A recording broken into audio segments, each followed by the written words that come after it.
ఏంటిది? యాకోబు సంతతి వారి మీదకి ఆపద తెచ్చుదెనుము. ఇదే యాకోబు శ్రమ, ఇదే ట్రిబులేషన్. ఏడేండ్ల శ్రమలు, ఏడేండ్ల శ్రమలు.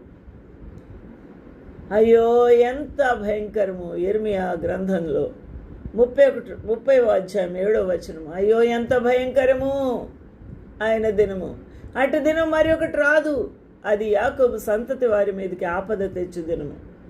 ఆయనను వారు దానిలో పడకుండా రక్షింపబడతారు.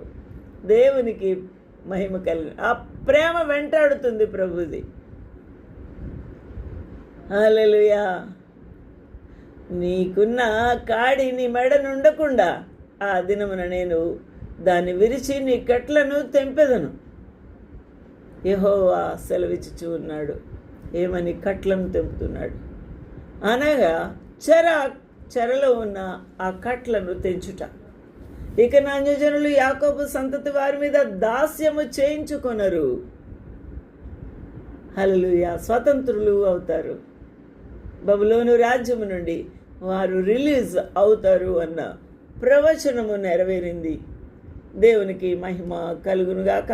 కోరేషు పరిపాలనలో ఈ యొక్క అద్భుతం జరిగింది. హల్లెలూయా.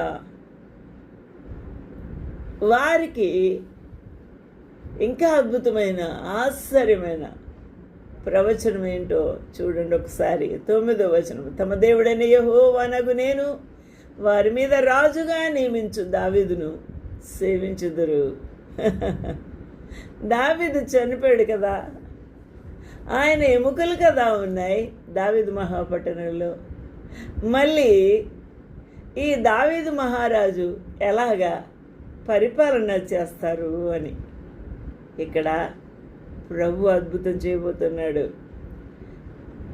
తమ దేవుడైన యెహోవానగు నేను వారి మీద రాజుగా నియమించు దావీదును సేవించుదురు అనగా, తిరిగి